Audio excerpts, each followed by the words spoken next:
Happy New Year, you little brothers out there. Happy 2026. Thank you guys for following us on our journey. Thank you for listening for about 4 months at this point. We're lighting your older brother menorah. It really is. Hang on, this is going to take a second. Oh, it's starting to drip wax. Caleb, you have a lot of experience with this. You're lighting that very quickly. I've actually lit this many times when we're playing Counter-Strike. Okay. We have the pride colors on the Your Older Brother's menorah. I think it'd only be right to start off this year's 2026's first episode with a prayer. Of course. So I'm going to need you to pinch your fingers like this and close your eyes like 75% of the way. We're going to do a Jewish hymn. Okay, pinch my fingers very tight like I'm holding a penny. Yeah, okay. yeah. Can you kind of quietly sing some Yiddish nonsense while I sing the prayer? Of course I can do that for you. Thank you. The fact that there are already 50,000 dead in Gaza is necessary and required for future generations. It doesn't matter if they're children. I'm not speaking out of revenge. I'm talking about a message for future generations. From time to time, they need a napka to feel the cost. Amen. Hail Satan, as they say. Do you recognize, yes, their God, of course. Do you recognize that quote, by the way? I did not. That's a leaked quote from like some official in the Israeli government. Oh my God. It's kind of necessary for us to keep doing what we're doing. They're probably, when the public is hearing this, it's still going on. Of course it's still going on. Yeah, why would they stop? Yeah, I don't know why I said probably. That menorah is bright, but did you notice that they started flickering when I did the candles are coming together?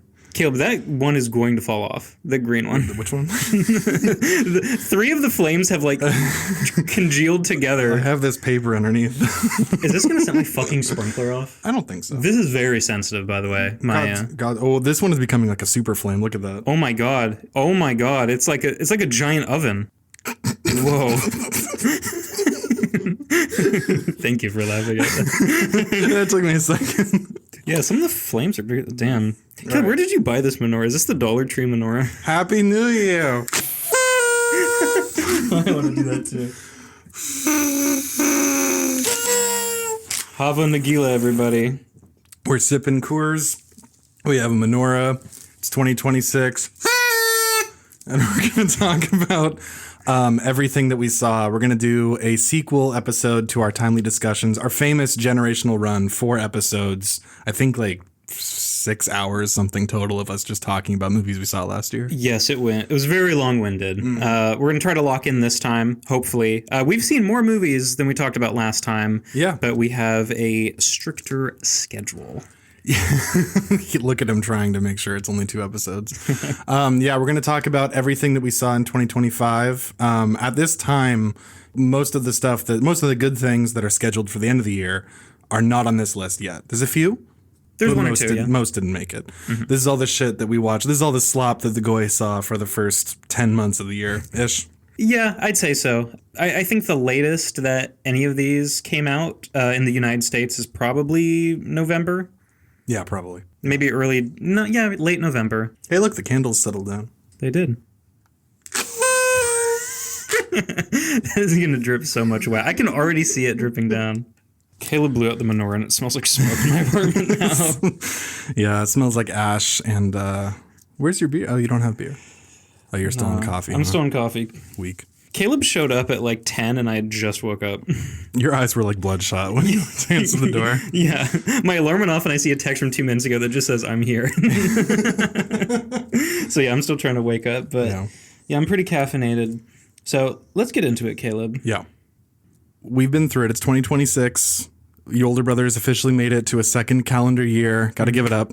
Yes. The Somalis tried their best. They tried to run me off the road multiple times. I survived the Somalis. We survived Brett Gelman. That's true. I survived rotavirus. You survived rotavirus. My PayPal is now unseized by the Mossad. My car fell apart. It did. There's been a lot of bad luck in the last few months. It really has, but honestly, doing this makes it all worth it. We made it through. Yes. I'd like to say before we get into the movies, I'd like to do a little funeral for 2025. Okay. For me, I don't think 2025 was a very good year. It's a dog shit. I was looking over when we were kind of compiling everything that we had seen this year for this timely discussion. God, like 85% of what I got here is like somewhere between mid and bad. And I saw quite a bit. We both saw quite a bit this year. We were not just cherry picking the dog shit. This might be the year where I've watched the most movies. I've definitely watched over 100. We've seen many things. And through less than legal means, I've been watching so many movies. They just come across my desk. I mean, sometimes I'm watching like 2 movies a day. Yeah, and we're not even talking about everything we've seen this year, where we've cherry picked the things that we actually had something to say about it. Maybe a little bit, maybe a lot. But there's plenty of things we've seen that we've already talked about on previous episodes. There's stuff that we've seen that isn't really worth sharing. Years in film, especially since I've been a cinephile that I've paid attention to, which is basically like 2014 and on. There are some great years in there. There's some terrible ones. 2014, I think, was like a generational run. 2015, kind of a dog shit year. There was like just a lot of nothing, 2017, a lot of good stuff. 2016, a lot of good stuff. 2018, kind of a dry spell. 19 was good again. 20 was like awful. 21 was awful. 22, a little better, but still bad. 23, a little better, but still bad. 2025 was just ass rape. It's, to put it politely, yeah, this decade has been terrible so far. Awful. I mean, this past 5 years have been like one of the worst years for film, I think. Yeah. So appropriately, we're going to do a little 2025 funeral. These are just honorable mentions. These are things we're not even going to discuss. I mean, I guess if you have something to say about it, we can talk about it for a second as we go through. But these are just things that came out in 2025. Some that we saw, some that we skipped, some that you might have forgotten about. So 2025 was home to Opus, the Ayo Edebiri elevated horror film. I wanted to watch this, didn't make it. I saw bad reviews about it where people said it's just like The Menu, but worse. The Menu, so The Menu is already kind of bland and boring and forgettable. I'll defend The Menu. I think it's fine for what it is. I agree. But I'm not going to like pretend that's a 5 out of 5 movie. No. But I like The Menu, but I mean, there's only so many times you can just do that thing of like, girl, like, middle class girl goes to this rich island, secluded state, like beyond her station. There's something weird there. She's like a fish out of water, and the rich people are crazy and doing weird things. I can only see that so many times. Yeah. And Menu did it decently, where I'm just like, I don't need to see this again.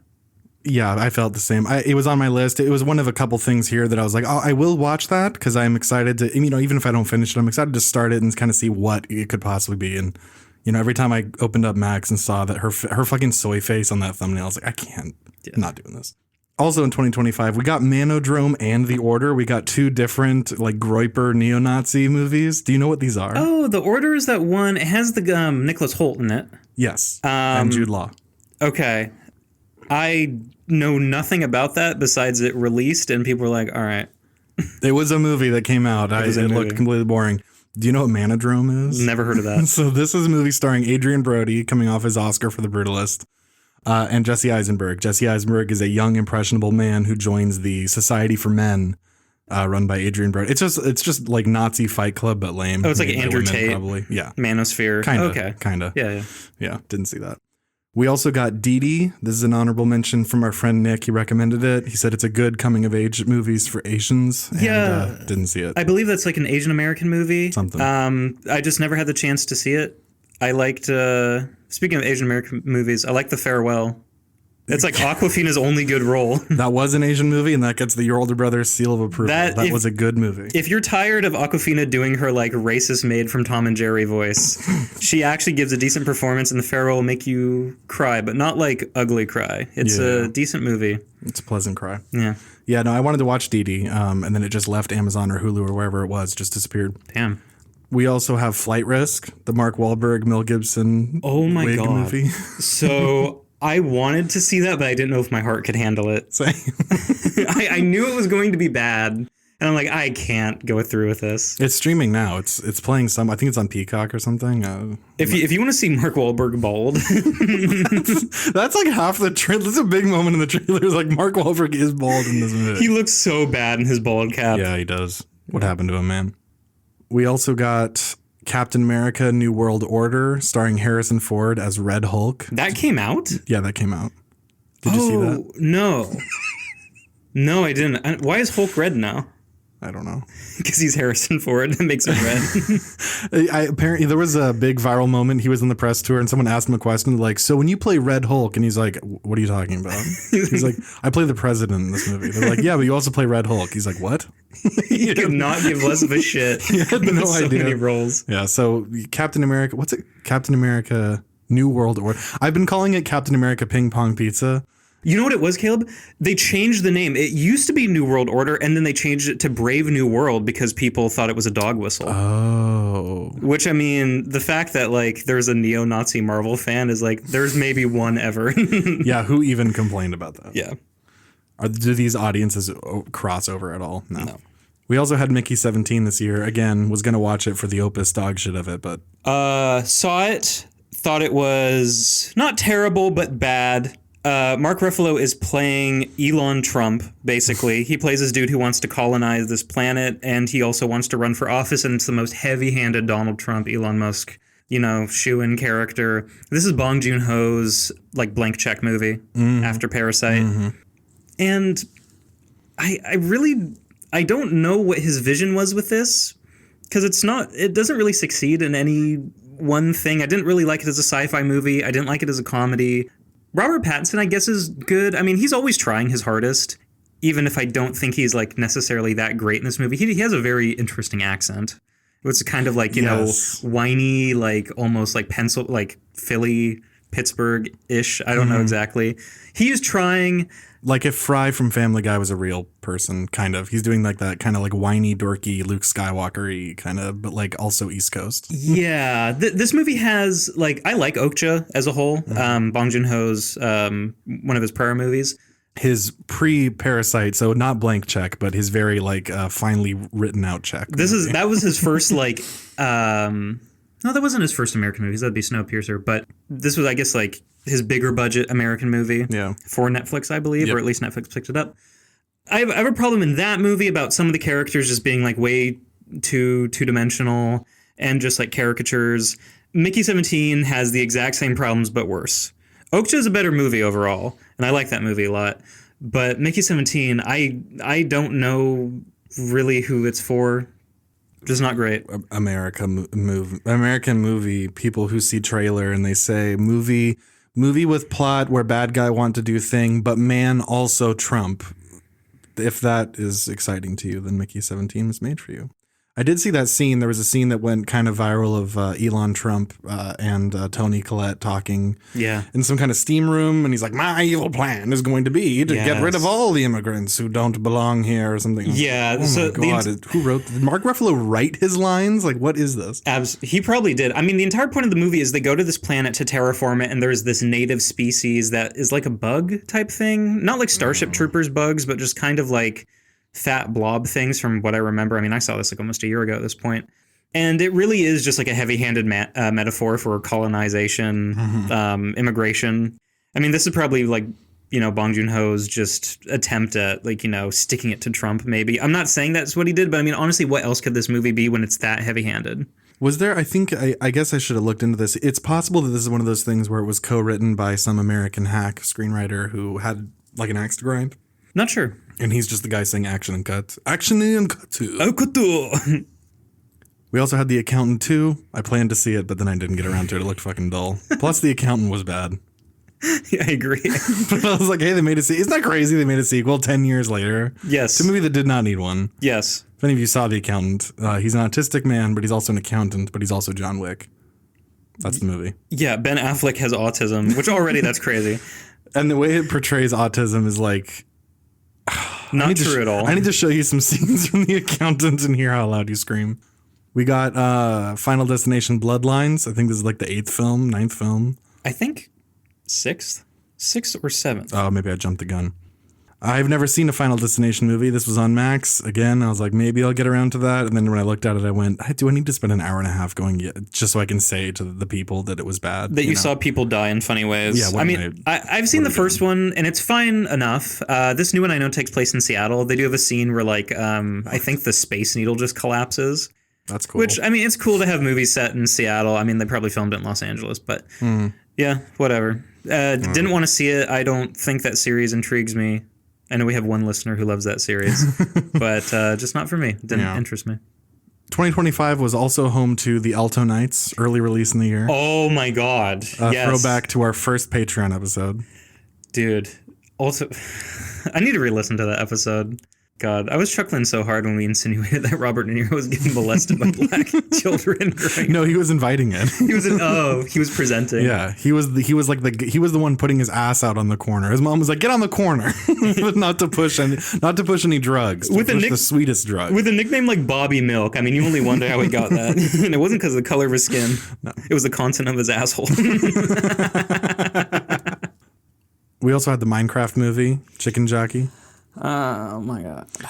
Alec Baldwin's Rust, the murder movie. Oh, that came out? Yep. I thought they shelved that the day the clown cried. He went proudly back to set and he said, "I'll shoot them again." You know, the crew didn't want to get into shape. Dig that bitch up later. He went through like that shooting happened. I remember learning about that like 3 jobs ago. Yeah. That's how long ago this movie was being made. But it finally came out and it got kind of middling reviews. Everyone who reviewed it's really funny to look at the critic reviews because all of them don't mention the shooting. But you can tell that they have like nothing to say about the movie. They're like, yeah, it's kind of a forgettable Western. But it's like, they're itching to say he shot a woman. Besides that one thing, it's forgettable. It's super rememberable. Yeah. We got War of the Worlds, talked about in our video episode. Fuck, might be one of the worst movies ever made. Yeah. I won't even argue that. We had the Thunderbolts, a.k.a. the New Avengers. No one saw this film. Nobody with both hemispheres of their brain saw this film. Is anyone still interested in Marvel? I clocked out at fucking Infinity War. I didn't even see that one. I was just like, I'm done. This year was the year where it occurred to me that the normies were done with Marvel because Captain America, Ping Pong Pizza, and I already forgot what this is fucking called. The Avengers? Thunderbolts. Thunderbolts and Captain America Pizza. The two of them, both of them came out, and both of them, after they were not in theaters, I went, wait, they came out already? And the fact that none of the normies I deal with even mentioned it, I went, oh, okay, so even they're done with it. So this was the year that I realized Marvel, put a fork in it. Yes, and COVID's over. The theaters are back open, running at, full speed, and people just aren't seeing these or renting them. No. Yeah. Made for nobody. Jurassic World Rebirth came out this year. Didn't see that. That's another one where I was like, wait, that already came out? Those movies make so much money, and I don't understand why. I mean, it must be China. Yeah. Yeah. CCP runs our world. We got The Electric State this year. Russo Brothers. Come on, get some. I could not watch that. The most expensive Netflix film. It was like $300 million. Billion. They spent like $1 billion. They spent so much money. They spent $6 grillion on The Electric State and Mr. Peanuts in it. They spent like the amount of money that is generated like in the entire world basically was spent on this movie. To make a Netflix action movie where CGI like Mr. Peanut and like Master Chief fight alongside Chris Pratt to destroy the evil robot. And Millie Bobby Brown's there, I think. And Stranger Things is there, and the Russo brothers. What are they even? And now they're making like an AI movie or something. Oh my God. How do they have... I mean, they have careers because they make a shit ton of cash for people making their dog shit slop, but how do they actually have... They shouldn't have a career in an actual, like, economy where, like, your work mattered. There's some of the dumbest people that have to exist. Yes. Yeah. We got Spinal Tap 2, The End Continues. I saw the trailer and said no. I've seen the original Spinal Tap a long time ago, and I remember liking it. I know my mom likes it, too. Do we need a sequel? This is the same thing with like the new Beverly Hills Cop, where it's like, are you just going to bring everybody back and be like, hey, remember Spinal Tap? What can you do with that? Nothing. Absolutely nothing. We got Smurfs the musical. Rihanna's Smurfette. Rihanna Smurfette, classic. This is like a little clip show of our previous episodes. I think we talked about that in our Naked Gun episode. Yes, when I saw the fucking poster and that text was so huge. Yes. And I'm like, is that really bringing anybody in? We got Bad Guys 2 in 2025. This came out instead of Weapons for me in my hometown's theater. We got Bad Guys 2 while the rest of the world was watching Weapons. That's an animated movie with a wolf in it. I know that much. Yes.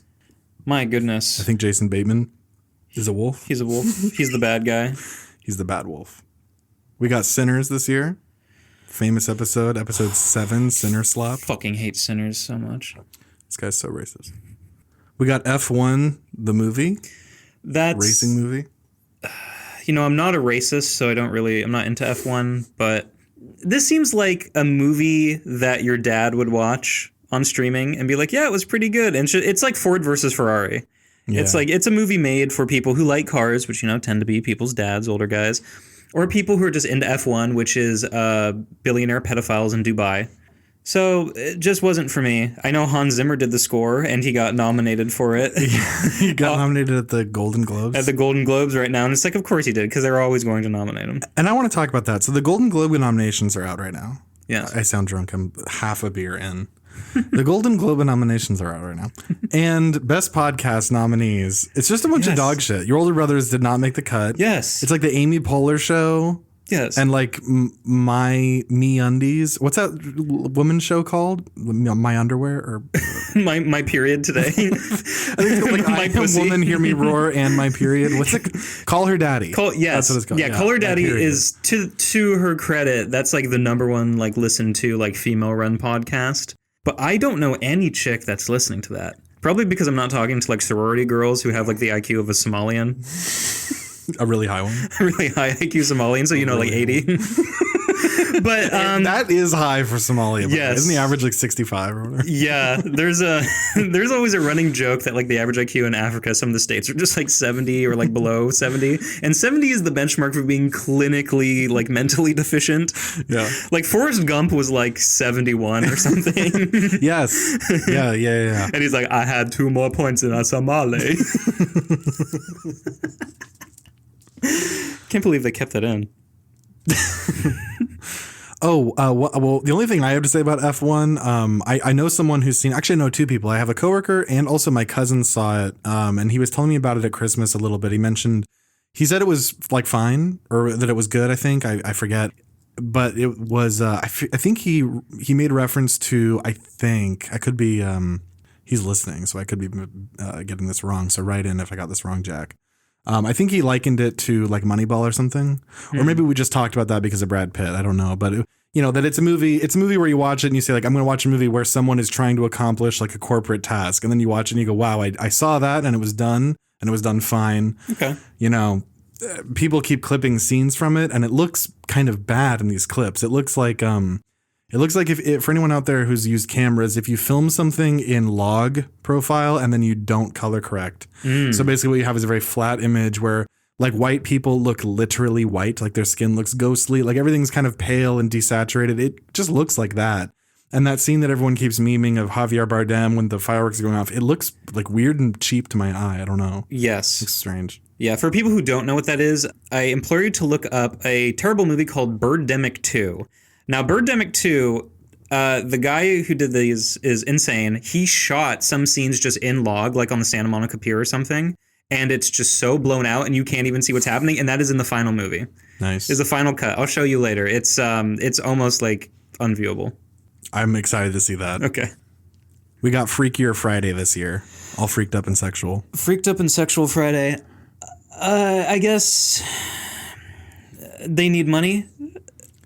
Jamie Lee Curtis and Lindsay Lohan. Isn't Lindsay Lohan like a devout Muslim now? She converted to Islam in like 2016, and she converted her accent. She had a weird like. Okay, props to Sinead O'Connor for converting to Islam and not doing the like, oh, Habibi, like accent. Lindsay Lohan started talking like a kebab salesman. There's a video. She was like, went out on a street and she saw like a homeless family and she tried to like abduct the kid. And she's like, oh, your family's not taking care of you. Let me do that. And the mom slapped her. And she was like, look at this awful mom. And like, did you just try to kidnap a child? I will give a better life in America. And it's like, you're Lindsay Lohan. Yeah. Why are you talking? Why are you talking like you're part of ISIS? I saw this video of her talking about her conversion, and she's trying to say, I was waiting at a crosswalk and then somebody, I guess, talked to her or just gave her a Quran or something, a Quran. But in her story, she's like, I was at the walk waiting to cross. And it's like, English. Yes. Not only are you faking an accent, you're stuttering like you're searching for, like you're speaking in broken English with pauses. Like you're thinking of that's unforgivable to me. Like, you see that video. No, you belong in jail. Anyone who sees her, ironically, should shame her the way they do in Muslim countries. I'm not saying stones, but, at least some shouting and maybe some tugging on that hijab. Yeah.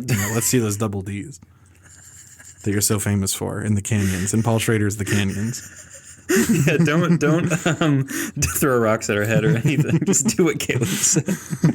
Okay, move on from this, please. We got Nobody 2 starring Better Call Saul. Saw the first one, thought it was but it's just John Wick, but funny. Yeah. And the second one, I said, okay, well, what else can you do? This isn't a thing where you should elevate it. It was funny as a one-off. We got Conjuring: The Last Rites, which... Nick, I want to see if you can guess. Can you guess how many fucking Conjuring movies there are? Let me take that again. Nick, let's just not edit this. Nick, I want you to guess. Can you tell me how many Conjuring movies? This is Conjuring: The Last Rites. This is supposedly the final film, which all of them are called like Conjuring, but we're really ending it now. Conjuring, like The Devil Sees Me or something. Yeah. So there's 1 and 2. I know that. Yep. And then Annabelle. Oh, you're counting those as well. Yeah, the Annabelle universe, the Conjuring, the Ed and Lorraine Warren series. There's at least 2 Annabelles. Yes. Annabelle and Annabelle Creation, which I saw for free at the theater. Same. It was a bad time. Yeah, it wasn't great. I feel like there's 1 more Annabelle, and I feel like there's 9 more Conjurings. I'm going to say Last Rites is Conjuring number 7. 10. Fuck. There's 10 of these? I saw Last Rites, and I had the same moment as you where I'm like, okay, I know about Conjuring 1 and 2. Mm-hmm. I know about the Annabelles. And I know that there's some Conjuring movie or like a movie with Ed and Lorraine Warren played by those actors. I couldn't remember if it was called Conjuring. So I was like, this must be like the 6th or 7th. And then 6th, 7th. And then we've been talking about that and how children are losing their minds now that they hear that and our generation's fucked. But then I Googled how many Conjuring movies, and I saw there are at least 10. And I was like, wait, so it's arguable? So there's some spin-offs, yeah. Where like one character goes to a different place. We got Downton Abbey, the grand finale. This is the 3rd Downton Abbey film, which I didn't know there was more than my mom watches Downton Abbey, and I know she likes it. And I mean, by all means, everybody who I know is likes period dramas, likes Downton Abbey. So, Anglophiles like our parents. Yeah. It's I literally have nothing to say about this movie besides I thought it ended a long time ago. Same. This series, I've never watched the show and I didn't watch these movies. I know that they're all written by this one guy, Julian Fellows. He wrote a Robert Altman movie. It's Altman's last film, I think, or second to last, called Gosford Park. Do you know what that is? Yeah. Awesome movie that I love a lot. And it's basically Downton Abbey. It's the same style of Downton Abbey, of like the upstairs, downstairs, and we're very... We judge the poor people and whatever, and there's affairs and people speaking proper English and all that shit. But it's a Robert Altman movie, so it kicks ass, and there's a murder in it. Mm-hmm. Downton Abbey just looks like it's people just standing around a train, though, being like, you're going to go away for a long time. It's definitely not meant to be like Bridgerton style, where that just has like constant sex. Yeah. By the way, more dignified. Every time I would like go over to my parents' place and my mom was watching Bridgerton, there would be the most like graphic sex scene I've ever seen. Mrs. Hudson's a Bridgerton fan, eh? This is interesting. I feel like most moms are, but my God, seriously, every time it's like when you're playing a game and you walk in and like your mom sees like the most gruesome thing or something. Like when I talked about playing Red Dead and it's the one sex scene she walks in on. Of course. Bridgerton has tons of just like not dick out. Whoa, really? Butt out nudity. Can you put it on for us? Yes. No. Guys, we're going to take a quick break and watch all of Bridgerton. Yeah, I have nothing else to say about Downton Abbey. Not my cup of tea. Did you see Him? Jordan Peele's new freaked up sexual football movie? No, and everybody was hyping that shit up like it was going to be Kino. And I was like, this is obviously going to be bad. And then it released and it was bad. How many times are we going to fall for this where it's like, wait, okay, so black guy doing thing, but also there's something weird going on and it's produced by Jordan Peele. Yeah, from the twisted black ass mind of Jordan Peele comes a black guy going through crazy shit because he's black. And what's with these one word titles? Like I Get Out just, it started this thing where it's like, okay, I need to do the one word or like the, the 1 or 2 syllable title thing where, okay, so us, nope. Here. What have you produced here? That was a scary movie. I think that's on the Patreon. You got to go to the Patreon to hear about that one, I think. Was that in your last Timely Discussion? Yes, it was. Timely Discussions parts 3 and if you're wondering why this one's called part 5, 3 and 4 on the Patreon. So. Yeah. We got Tron Ares as discussed on public episode 16, I believe. God, what a piece of shit. The most Chinese movie I've seen this year. It's grown on me. I love it now. I'm really into Tron Ares and Jared Leto. We got the Black Phone 2. I didn't see Black Phone 1. No, it seems very... Somebody put this in a way that I like, where it seems like the Black Phone villain is like an industry plant. Because he's called the Grabber, which is so stupid. Whoa. Ethan Hawke plays the Grabber in Black Phone. Yeah. And I guess people go to a phone booth and answer a phone, and he's just like, I'm evil. And they get grabbed. I really don't know anything else. And then it's freaked up and sexual. Enough people saw the first one and they're just like, this is fine. Like they genuinely thought it was like a decent horror movie, and that I think probably Blumhouse greenlit. Yeah. It seems like a Blumhouse movie. Yeah. Greenlit the Black Phone 2. I don't know. I had no desire to watch this. It seemed like horror slop. Plus that guy, Scott Derrickson, I haven't liked anything he's done. What else has he done? Doctor Strange 2. No, he got fired from Doctor Strange 2, so Sam Raimi could do it freaked up in sexual style. And he did, he did the Black Phone, which was like his comeback after being fired from Doctor Strange. But before, he did the first Doctor Strange, which is just Marvel slop. Didn't have anything to it. Mm-hmm. But he's a horror director before that. I forget, he might have done Sinister.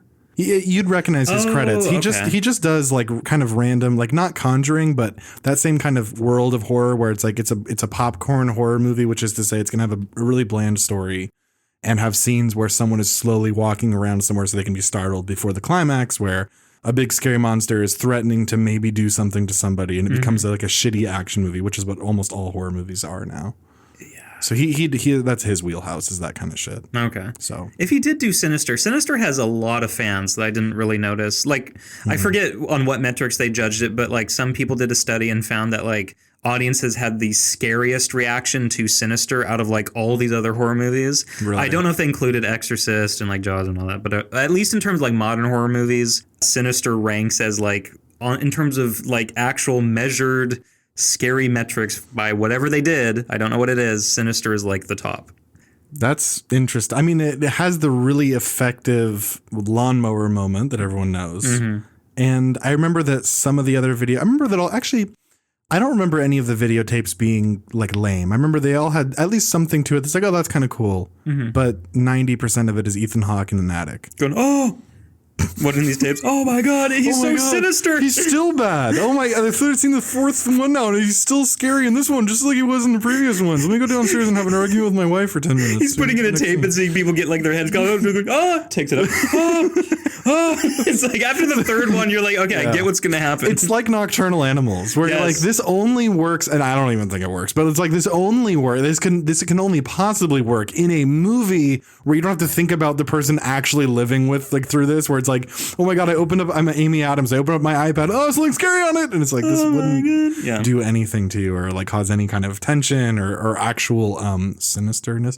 This wouldn't cause any fear. This would cause like zero terror to the person. You know, you're like, oh my God, I'm watching weird films. Mm-hmm. We also got Now You See Me, Now You Don't. I wanted to see this, but it didn't come to my theater. So. Is that the third one? Yeah, the one we talked about on the Tron episode. Yeah, where the chick with no experience unlocks like the most hard to unlock door in a mountain by going like, get out of my way, white man. Yeah. Grab that lever. Yeah. That's right. I give you a boner. one battle after another. We got SpongeBob Search for SquarePants starring Ice Spice. Okay, did I play you the song? I've played it for myself.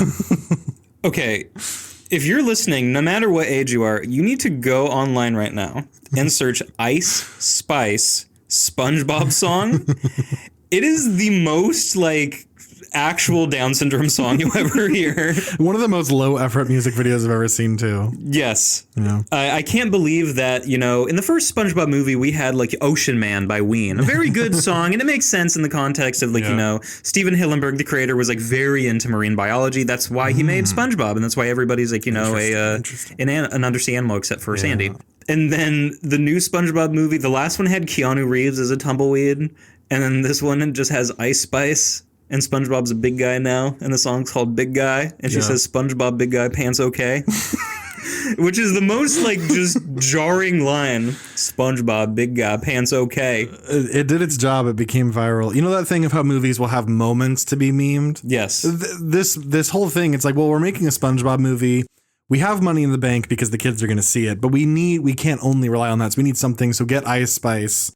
Don't tell her to do it ironic for clicks because she'll just naturally deliver. Like this woman who can't stop talking about pooping and farting in her songs. Yes. Like she's guaranteed to give us a banger, you know? Yeah, Caleb's not joking. If you look at her, like, you know, discography, she has several songs where like, they call me Miss Poopy. I'll be pooping and farting. I'll be shotting. It's so bizarre. It's very gross. It makes me not want. It's like the same thing when rappers, they have these songs just like, she's so mad dick and all. It's like, I don't want to listen to this in the car. Either way, it just doesn't. It's not something I want to listen to. I gave him a Blumpkin. That's right. If Ice Spice was in, if her and Tana Taylor traded roles, if she was in Highest to Lowest, and Ice Spice could be in One Battle After Another, like that's right. I gave you a Blumpkin. I forgot Ice Spice was in a Spike Lee movie this year. She's in Highest to Lowest for a little bit. She's like, hey, I'm Ice Spice. She has like 3 lines and she fucks it up. She's like, hey, I'm trying to find your label so I can be an artist here. And then the character's like, yeah, you're pretty impressive and cool, whatever. Yeah. And at home, you're supposed to be going like, Mom, that's an actual, she actually made it in real life. And whatever. Yeah. But this is like, as portrayed in the movie, this guy would be like, get the fuck away from me, you fucking like weird chromosome lady. Like she really does look like she has a couple extra. Yeah, it's an understandable mistake people made about her. Once you watch that SpongeBob music video, I want you to open a new tab and search Ice Spice Red Bar impression. But his is very good. It's very good. Mike, it was very good. Last thing here, Nuremberg. I was very excited. We discovered it was in this room actually. Mm-hmm. The day that trailer came out months ago, and we were like, "What's Nuremberg?" And clicked on it. Saw one of the most dog shit trailers. Like it just looked cheap, and it was so goofy with the. I forget. There's like one line of dialogue in the original teaser. He's like, this is where it all went down. He goes, welcome to Nuremberg. And then, cuts to this guy go, welcome to Nuremberg. And then it just goes like title slam Nuremberg. It looked like those trailers of like Chinese movies that Bruce Willis is in and stuff. Yes. Where, it kind of looked like that. We're like, whoa, it's going to be bad. It came out. It actually got pretty decent reception. And apparently it's okay.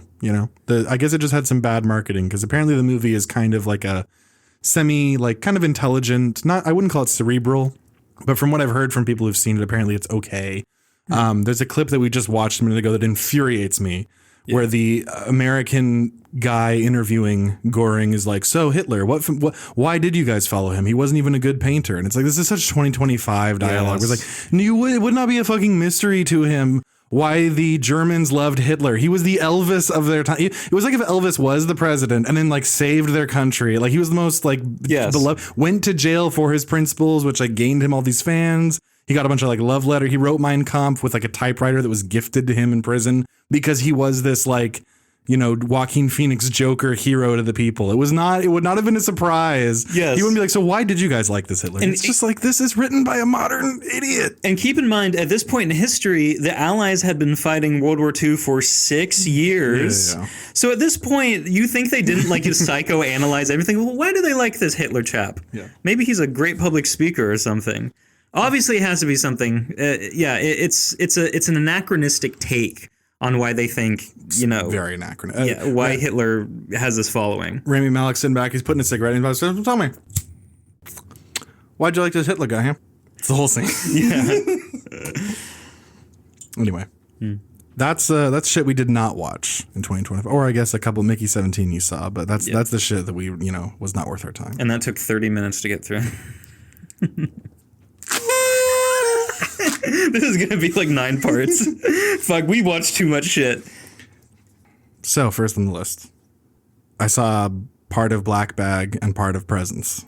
Steven Soderbergh for both, right? Steven Soderbergh, these were his 2 features this year out of the 209 films he's made in the last 15 years. He's on a real kick, just finding any script, literally any script in a drawer. If it's written by Stephen Kep or David Kep or Ed Solomon or any of these screenwriters that are established, been around, and they have some shit they're not working on anymore that's just sitting around, he'll pick it up and cast it and make a movie.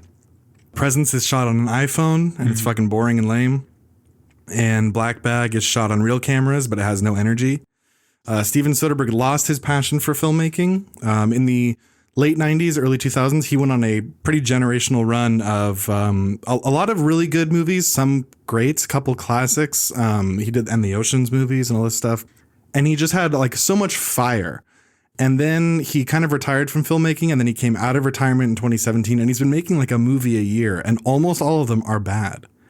Almost all of them are conceptually kind of fine, but they're just made with no energy. And I see people gassing Black Bag. It's making a lot of top 10 lists. It is. Of people being like, oh, this is amazing. And maybe it gets better past the point where I tuned out, but I wanted to stick with it. It's just lifeless. It's just shot in this sterile style. And you get the feeling like he doesn't give a shit and he's just going through the motions. And, you know, people talk about how filmmaking is like an energy transference thing, you know, like the passion energy you put into it is kind of correlative to what people are going to get out of it. And like, you just get the sense that it's like, hey, I need to make money this year, so I need to make a movie that will come out that people will see, so I get paid. Mm-hmm. But I didn't care. I've seen this at like, I forget what it was, if it was like Rolling Stone or Variety. It was like number 3 of their movies of the year. Yeah. Which is kind of surprising because everybody else, I've seen like incredibly mixed reviews. Yeah, and I kind of understand the mixed critical response, but yet people who love it seem to, the things they praise about it don't make sense to me. They're like some people are praising the performances, and like, yeah, the actors, you know, Michael Fassbender, Cate Blanchett, they're good actors, and I'm sure they're good in it. I don't know how anyone could sit through it and enjoy it other than being held hostage in a movie theater where you just cannot leave. Mm-hmm. So, you know, he's in the Soder slump.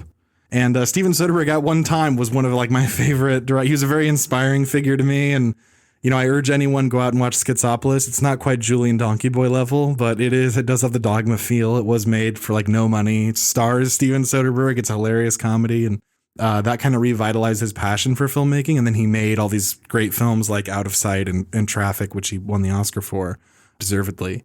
And then he did these ocean movies, and he got Ocean Brain, and I don't know what happened to him, man. So now he's making Soder slop. Yeah. Yeah, so Presence is guaranteed Soder slop. Black Bag is kind of what I consider Soder slop, which is it's fine. It's unobjectionable, our favorite word. But I don't really see a reason for watching it.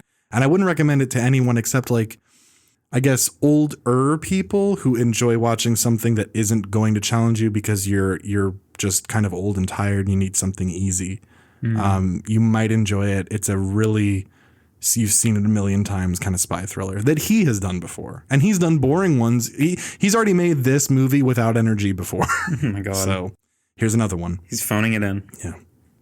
So Caleb, when I was looking over this list, I decided I wanted to give some awards for some of these movies. Yes. Not like Best Picture or anything. Mm-hmm. There's a guy on YouTube I want to give a quick shout out to who I stole this idea from, named Adosa Buckley. He does a lot of like social commentary and mostly music reviews. He was like a radio DJ for a long time.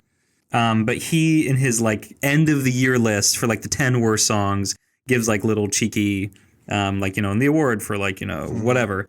Shout out to him. Kind of talk like him too.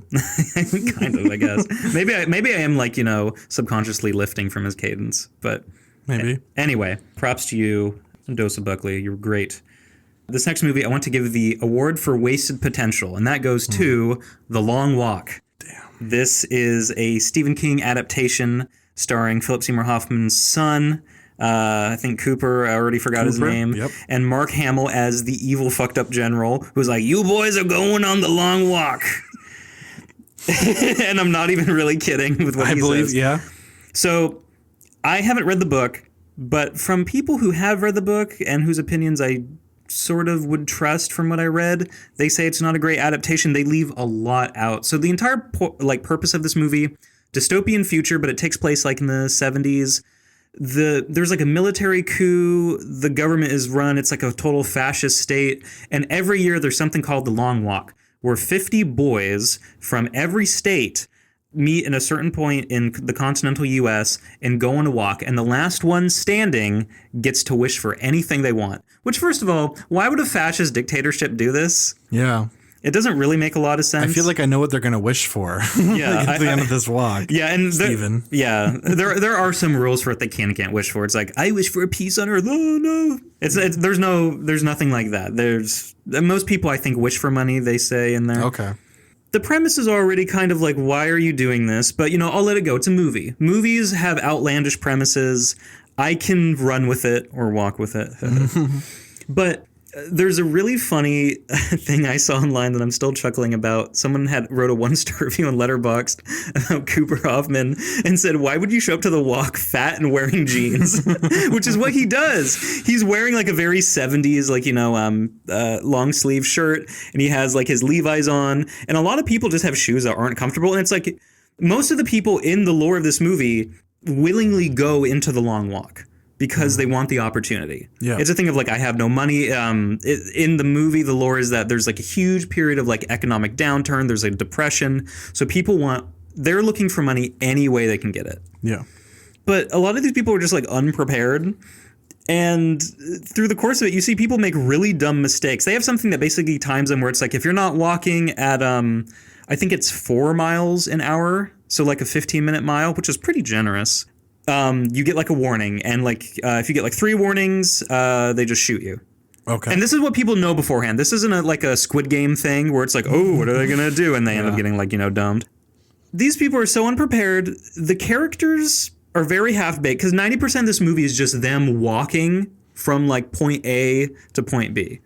That sounds really exciting. Yes, and there are like maybe 2 or 3 flashback scenes while they're walking. So you don't really have any interesting locales besides you see that, like, the weather conditions change. And at some point they're like, I think in Alabama. I'm not 100% sure. I think it's the American South. You do see a little bit of change visually. They go across a dam. But you would want the characters to be really strong in something like this because otherwise you don't have really anything to latch onto. This has to be a character drama. This has to be something with strong people, like kind of the equivalent of like people sitting in a room talking. It's people walking on a road talking. But all the characters are so uninteresting and make stupid decisions that it just turns into something that's so frustrating.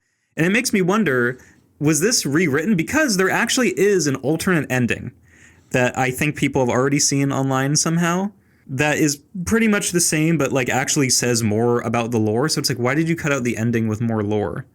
I don't know. I think you're being kind of a hater because I saw a video of Stephen King walking down his driveway saying you should all go see The Long Walk, and then he hobbled off into the distance. So he wouldn't have said that if it wasn't good. Well, if that coke-addicted pedophile wants to say anything about his movies that he's getting millions of dollars for, I don't think we need to censor that. He did write a gangbang into it. So that's fine. He's not going to sue us. Yeah. Even though he's like very online. Very litigious. Yeah. Probably. Keep that in. Yeah. I mean, his last name is King, so. Stephen Wee was Kangs. I saw The Monkey, did you? No, because I thought it looked terrible and my friends saw it and said it was terrible. So I might have turned Chris onto this. I don't know. Have you seen The Black Coat's Daughter? Yes, I liked it. I watched that when it came out and I was like, whoa, this is great. And then I watched I Am the Pretty Thing That Lives in the House on Netflix, which Anthony Perkins from Psycho's son made first, his first film as a director. He was an actor for a while, I think. Yeah. He was in that dog movie that with Gary Busey. I just remembered that. Yeah. But anyway, I watched Black Coat's Daughter and I loved it. Early A24 movie, I think 2015, something like that. Very early. Yeah. Amazing horror movie, quiet, understated. And then he made that Hansel and Gretel film, and I think one other horror movie that I didn't see, but they kind of looked meh to me. Yeah. He comes out with Long Legs. It's a fucking masterpiece. Fantastic. We've talked about it on a Timely Discussion. Great film. And then I didn't know what The Monkey was. I didn't hear about it when it came out. It just, didn't exist to me. I see rumblings about this movie Keeper, his newest film that came out. And then I see on Hulu this thumbnail that says The Monkey, and it's half of a... What do you call those? The monkey grinder or grinder monkey? What are those called? The monkey grinder? It's those where you twist the thing and then it it plays the drums. Oh, like the monkey with the cymbal? Yeah. I don't know what that's called, but I know what you mean. I think Grinder's in the name. Or maybe he's just gay. I think you're projecting because you have Grindr on your phone. No, I don't. You're scrolling through it right and now. I don't have that either. I would never. Anyway, I see this thing. I'm like, oh, this is interesting imagery. I see it's a horror movie. It's on Hulu. Then I see Oz Perkins as director. I go, weird. Weird. I didn't hear about that. That's weird. And this came out like super close to Longlegs. Yeah, yeah. And then I asked you guys, I was like, guys, have you seen Monkey? And Chris goes, I've seen it. It's bad. I was like, oh, really? I didn't even read the premise. I was like, I'm just going to cold watch this and see what it could possibly be. Maybe it'll be, to me, as good or at least close to The Black Coat's Daughter or Longlegs. No, this was the biggest fucking piece of shit I've ever seen. This is the most like farcical, just the tone is so fucked. This movie starts, I took note of it. I had to immediately start writing. First scene of the movie, Chris appears. Our friend Chris, who looks just like Adam Scott. Adam Scott, our friend, I was joking. I was like, this is just going to be Chris in like 25 years. Middle-aged Adam Scott wearing like a bellhop uniform just like runs into this pawn shop and his eyes are like super wide and he's like, and he's holding this monkey toy that you wind up its back and it plays a drum, but it's like huge. He's holding it. He's like, I gotta get rid of this. And the guy at the pawn shop's like, I don't know. And he's like, please, you gotta take it. And then the thing starts playing its drum beat and he's like, oh, that means something bad is going to happen. And then like something like a rat chews through a cord, which makes a thing fall on a thing, which makes one thing else. And it's this long Rube Goldberg machine of accidents for a crossbow to get launched at the pawn shop owner in his gut. And then it like disembowels him. And then something like pulls on the arrow, which had a string attached, which then pulls all of his entrails out and across the store and makes like this big like clothesline of his intestines. Okay, so are you following me? This is like gore horror. This is comedy. Like Final Destination comedy in the first scene. Okay. And Adam Scott's like, oh, that's weird that the monkey did that. Like, what the fuck? This is really weird. Like, what am I watching? If he just said, that's weird the monkey did that, and you just see the monkey title screen cut to black. That's how I would have done it. And then he sees a flamethrower, and he's like, that'll work. And then it jump cuts to the monkey being burned, and then it reverse shots to Adam Driver? What's his name?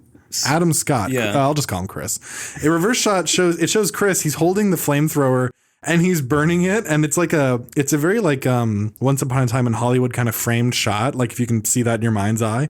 And he's going, die, you fucker! As he's burning it and it just holds on that for way too long. Then it like flashcard the monkey. And I was like, oh, we're in for some dog shit. Oh, that's bad. Anyway, the movie is completely stupid. It's these kids. Adam Scott is the father to this family. He has two sons. One is like unlucky. You can see where this is going. One of them is lucky and cool and gets away with everything. And they have a mom who's kind of like annoying to them. And the monkey is like one of their dad's old toys. They find it, they pull it out, and then they twist it, and then people die. And their mom gets killed very quickly. Everyone's death is like just absurdly goofy, and there's like no weight to it at all. One thing I've heard about this movie that actually happens in another movie that we'll talk about very shortly. I hear that people explode in this movie. Yeah. I don't even.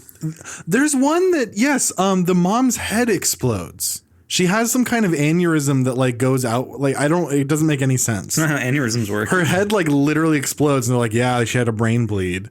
And there's this like priest who's like, I don't even know what you call him. There's just this guy like presiding over the mom's funeral, and he's like, so God is like around us, and this woman died, and that's sad. She's with God because that's how it works. I'm the fill-in priest. And it's like this weird like SNL gag that keeps going on where he's like the priest that doesn't care. It's like a Will Ferrell priest. Yeah, really weird. And anyway, it then jumps to these people as adults. And it's not like this little prologue and then they're adults. It just kind of happens like a third of the way in the movie. It's like, oh, we're not in that story anymore. And the monkey's still killing people. And then there's this hackneyed plot about like one-upping your brother or never being good enough or something. And then there's a scene with bees. There's like this Robert Rodriguez CGI bee scene where like a million bees fly into this dude and like populate his head and then are coming out of his nose and eyes. And it looks like it cost like $5 and done by Indians. It looks terrible. So the monkey did that? The monkey is causing like 9/11. The monkey is causing like planes to fall out of the sky and like mass death. There's a scene near the end. There's like this confrontation and like a plane explodes overhead, and then someone who parachuted like falls through the roof, but they fall through wrong, so like they're dying and like splitting open. Oh my god! And then someone else is like, I'm the next person who also, and then they like fly in and like break their legs and get cut in half, like that scene from Enduring Love. I was about to say they have an Enduring Love moment, and you're like, huh? And then I was in a fugue I can't even tell you what happens for most of it because I was just like actually in a fugue. I was like. I was trying to process like how did he do this, and then there's that scene you've probably seen of the school bus with all the kids cheering, and then Semi kills them all. Yes, them. That is stolen from a Japanese movie called Tag that I've seen a long time ago with Fred Armisen and Jason Sudeikis. Different one. They made another one. Yeah, this is the sequel to that, the Japanese remake. Okay. No, it's a Japanese movie, and I don't remember everything that happened, but basically this girl is on a bus, and they're driving through the countryside. She drops like her phone or something, leans down to pick it up, and by the time she leans back up, like the entire top of the bus is cut off. There's like some invisible like piano wire that just beheaded the bus and everyone in it. And she's like the only one that survives. And I think it's like some divine intervention thing. I watched this like in middle school. So they stole that from the monkey. They stole it from 12 Years in the Future. Yes. Mm. They pre-stole it. Well, the monkey was based on a Stephen King short story. So does that happen just in the short story? Walk. Yeah, probably. I guess so. Fuck it. Let's say it. Yeah. Yeah. It's official. Tag stole from, I think it's called The Skeleton Crew, is the collection of short stories that the monkey's in. Lawsuit pending, Steven. Lawsuit pending. Get your lawyer, fucker. You're in thin ice, you pedo. This year wasn't all bad. Technically, this would have qualified for last year's Oscars, but this really didn't get a wide release in the United States. I ended up seeing it on Criterion, called Cloud by a Japanese. That? Can you tell me what that is? I don't know what that is. Cloud. Can you tell me? Shut the fuck up. Cloud is a movie by Kiyoshi Kurosawa. He's a guy who did Cure. He's a pretty acclaimed Japanese director. He's had like 20 movies so far. He's had some English language ones that I haven't seen. But did you say English language? I might have. I'm not even that drunk. But wow. He's made some English movies that aren't great, but he makes some Japanese movies that are pretty good. Cure is fantastic. A lot of people think that Longlegs ripped off Cure. Oh, really? So if you like Longlegs, you probably would like Cure. It's a lot more subtle. You don't have someone go, "Let me in now." Well, that's the whole point of Longlegs. Yeah. What am I getting if I'm not getting that in Cure? So if you want a more like subtle thing that makes you go, then Cure, I would recommend. I genuinely like Cure. He also did another movie called Pulse, which got remade with, I think, Kristen Bell. It got an American remake that's dog shit. But Pulse I like a lot. It's a very scary movie. There's like a famous clip of a ghost walking in a weird way. That's considered one of the scariest. Okay, I know what this is. Yes. Okay. Yeah. So Cloud came out last year. It's about a guy who is a scummy reseller in Japan. He basically will buy anime minifigures, which do sell out a lot in Japan. People like line up for days to get one. He'll pay a guy a ton of money to just take all the stuff and then sell online, hike up the price. Or he'll buy stuff cheap from, bootleg factories like fake Prada purses and then pass them off as real for a profit. Eventually, he pisses off so many people on their version of eBay in the movie that people start coming after him. And I don't want to say too much about this because I do genuinely like the movie and I think people should see this because it really did not get a release at all. But it's not in the same vein as Cure or Pulse where it's like a horror movie. It's more a thriller, I would have to say, but I don't really find it all that scary. There are some funny moments, but there is a lot of shocking violence in this, especially near the end. Is the tone works and it's... The tone is serious. Okay. Yeah. There are a lot of I've seen a ton of Japanese movies where the plot is meant to be taken seriously, but, characters will say funny things. Yeah. And it doesn't really take you out. This is another case like that. Not saying that every Japanese movie is the same, but the tone here works well. There are some moments that are genuinely unnerving. I liked the ending. I thought, it's not his greatest movie, but I think it's a pretty solid entry. I think it's 3.5 out of 5. Okay. I'm excited to see that. Another movie that I saw recently that I didn't really gel with, but I don't really have a problem with is Sorry Baby. Now, this is a new A24 movie by Ava Victor. She wrote and directed and stars in it in the leading role, so it's always cool to see. It's about a girl who is at college, and she is, I believe, working on her English master's thesis. Drunk English. Drunk English. She's writing in just English. That's the name of her thesis paper. She's rewriting Jane Eyre in the most racist voice you can imagine. This is a white woman with a very Lena Dunham kind of vibe to her, so I imagine she would appreciate this kind of humor. Yes, this woman definitely looks like she was on Girls, but I don't think she was. I know exactly. I mean, I brought it up, so of course I know exactly what you mean. But that's the thought that I knew that you'd know what I meant by this. This is a very Lena Dunham feeling kind of character. Not in that she's insufferable C-word. Just the energy is, Yes, the way she looks and the way that she interacts with people, I definitely do get that. I did get that vibe at first, and I do think it's broadly true. But I did like this movie a lot more than I thought I was going to once I realized that. I went in knowing nothing. It's broadly true, meaning it's the character is based on the actual writer's experience? No, broadly true in the sense that it did feel like a character from Girls, but I didn't end up hating her. Okay. I was I managed to quell my misogyny and be like, okay, I see it. This movie actually did make me think about things in a different way because this isn't really a spoiler. They don't specifically say it, but it's obvious what's going to happen.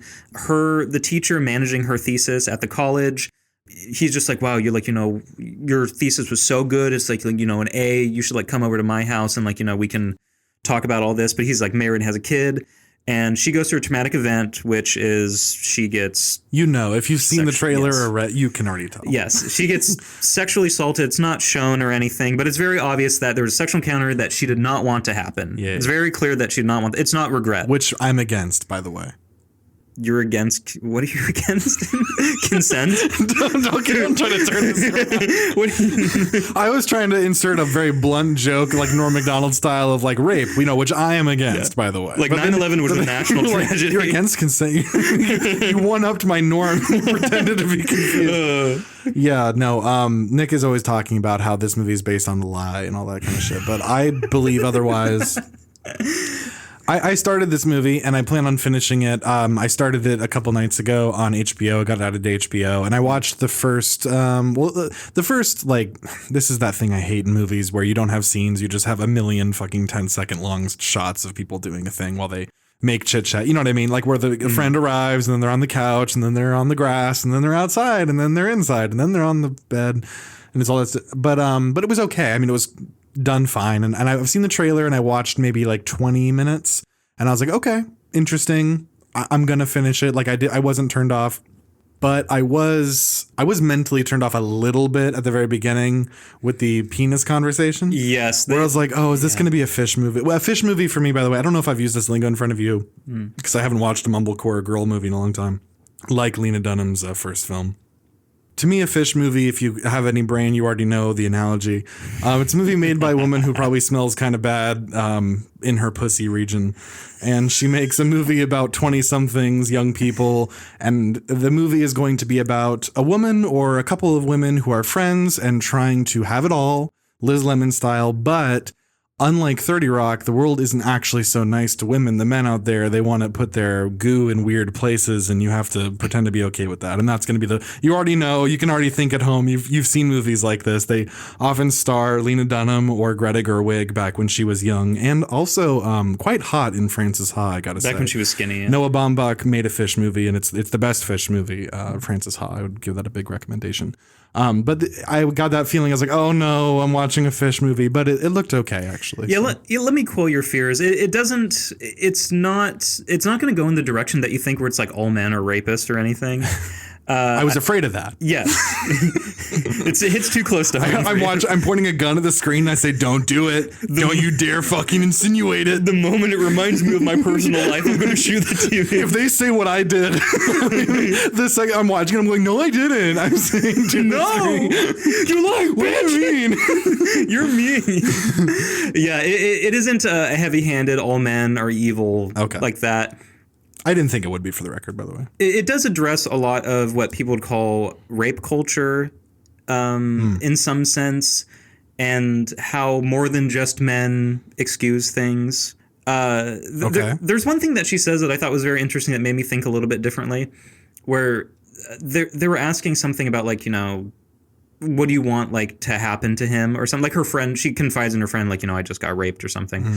And her friend's like, what do you want to happen? It's like, I want him to be the kind of guy that doesn't do that. Like, I don't want to press charges. And I'm not saying that I agree with that 100%, but it is an interesting point of like, because there are a lot of people who do get, you know, sexually assaulted or something. They really just want to move past it. They're like, you know what, this was a really bad point in my life, but I don't want to go through the courts. I don't want to go through all of this, because sometimes that takes years to actually get any conviction. And the burden of proof is really on you. And a lot of the time, the evidence isn't handled very well, whether that be by the police or one thing that you should never do if this happens to you, PSA, is you should never take a shower after you get raped. You should go immediately to the police station and have a DNA test done. Oh, yes, because yes. Because after a certain amount of time, you can't prove. Well, actually, no, the tissue is still damaged, but there's something that happens where if you like wait too long. Well, it's like, yeah, I mean, and generally taking a shower washes away a lot of the DNA. I didn't love this movie, but I didn't think it was as grating as I thought it'd be. It shows an interesting perspective. I don't think I agree with it, but I don't hate that it's being presented to me. So I'm having a very mature reaction right now. I'm not saying it's like woman slop. I'm not saying it's like dog shit. You're saying it presents a new perspective to you, which is the idea that the victim felt something during the assault. And you're watching and you're like, that's interesting. That's interesting. That's interesting about that. It presented a woman having a conscience. And I was like, wow, the first time. So they have feelings. So when I kick them like this, they can feel that. I started off so well giving her all this credit for writing, directing, and starring in this movie. And it just devolved. I think we're being nice. You know, here's the thing. If Fish movies were better on balance, we wouldn't call them Fish movies. We'd be like, oh, dude, I love it when women make movies about being a 20-something woman in the East Coast. You know what I mean? I think we're being nice to it. Genuinely, you're giving a good review. I like what I saw. I'm going to finish it. When you mentioned that line earlier, I have the biggest, like, you know me, I get very mad at when things aren't written well. At women, yeah. And no. I love them all equally. Wow. What would your wife think about that? You love all women equally? Yes. Caleb's wife, did you hear that? Yes.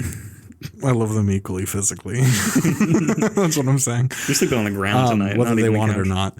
And anyway, I have a big groan moment when you mentioned that line about like, well, what would you want? I would want him to not be like this. That reminded me of my favorite bad writing woman moment. If you know the film out there, please tell me. I don't remember the dialogue verbatim, so I can't like search this term to find it. So if you know what I'm talking about and you've seen mumblecore woman movies, please write in and tell me what this movie was so I can show it to Nick so he can die. The worst Fish movie I've ever seen has this line of dialogue. This woman lost her mother when she was young, and she's now a 20-something, and she has gone through a sexual assault. She had like a very bad date where a guy was very rude. Then she saw that guy when she was kind of drunk and was like, okay, let's actually go on a date. But then she had sex, but it was like very pushy, and she's realized it's regret rape. Do you know what I'm talking about? Yeah, I wish I hadn't done that. So he, it's that kind of thing. And she's crying and then her girlfriend, friend, but a girl is like, hey, I'm here. I'm going to spend the night with you. I'll do anything you want to do. Like, what, it's your night. Like, what do you want? And she goes, my mom. And it's like, we know you want your mom, but you can't have it back. Like, but it's that fake, like Aaron Sorkin kind of clever dialogue where it's like, yes, we obviously, what can I do for you? I just wish he didn't rape me. And it's like, well, no duh on that. I hate that kind of writing that is bad. Lena excels at, and all these wonderful women. I love women more than men, even. Okay, I'll let you go on that one. You have to trust me. Ladies, don't trust Caleb with your drink. I don't like this bit we're doing that we just naturally fall into where I'm a rapist. But okay, it's just so natural Caleb, at this point because of all the times we do it on Counter-Strike. Okay, when you're talking about the bit where I insinuate, Caleb suggested a sketch where we filmed the scene from Irreversible where he rapes me. Joke. Every single sketch Caleb has suggested in the past month has been rape. But be honest, because they're gonna have to take our word for it because I'm not gonna show the text to the planet. Be honest, Nick, you make more rape jokes than me. It's just that I do it more on the mic. But the reason that rape meme is in our clip sketch, like that's you, all the rape memes actually, multiple. You make more jokes about rape than I do. That one of the guy from Death in June in the rape and consent shirt in our Laura Palmer one is yeah. Forgot her name, Cheryl, whatever. Notice he's not confirming or denying. I do send I do send some crazy shit. Yeah. Okay. You know, here you vocalize it more, and I write it down more. You vocalize it, but you're more cleverer about not doing it in our public podcast. Sure. Okay. But we are going to film that sketch. We're not filming the rape sketch unless you get to be Monica Bellucci. Do you remember what we were talking about when that idea first came up? Because now the bit is that it's like my sketch I'm trying to pitch, but we originally came up with it together because we were joking around. We were talking about recreating scenes from movies. Oh yeah, because we recreated some scenes from one of our favorite films from the 70s. You'll be able to see what this is in a few months when we finally release this fucking sketch. But we recreated some scenes from a really classic film, one of our favorite director's first real movies. That's a hint. And we were talking about other scenes we could recreate, and then jokingly, one of us was like, "What about we could recreate a scene like a famous scene from like a foreign film?" And then we both at the same time were like, "Irreversible," obviously being the rape scene. You know, it's still haven't seen that movie actually. Did you know Monica Bellucci is naked on the like European cover of that movie? It's just her topless, just standing there. And it's like, is this the message you want to send on your rape film? God damn it. I must have the American copy because it's just her in the tunnel. Yeah, that's the one that you know is her, you know, reaching on an arm. The tasteful photo. Yeah. But there's an alternative. Gaspar Noé is a huge fucking, pervert. Weird pervert. Yeah, he's a gooner. Mm-hmm. Patreon.com/YourOlderBrothers. We went kind of long here, so this is definitely going to be another 4-parter probably. We have plenty more films to talk about, but we're at our time. You can write into us at yourolderbrothers@gmail.com. Let us know if you agreed with our takes. Suggest some movies maybe we haven't talked about, but listen to the rest of the episodes first. Okay. And subscribe to the Patreon and listen to those ones too. $25. But let us know if there's anything that we talked about earlier that we skipped that's actually worth watching, if we're sleeping on anything. Like a woman that we consensually brought back to our place. Understand, Nick? Are you writing this down? Consent. How do you spell that? It's not my dictionary I have. I'll show you later. We'll act it out. Okay. We are on social medias. We're not using them yet, really, but maybe in the future. You know, if you're listening, actually scratch that. We are using them. We're very active on all of these equally. Mm-hmm. We are on Instagram at Your Older Brothers Podcast. We are on X at Your Older Brothers. You are Older Brothers. We are on TikTok. Yeah, guys, we're on TikTok.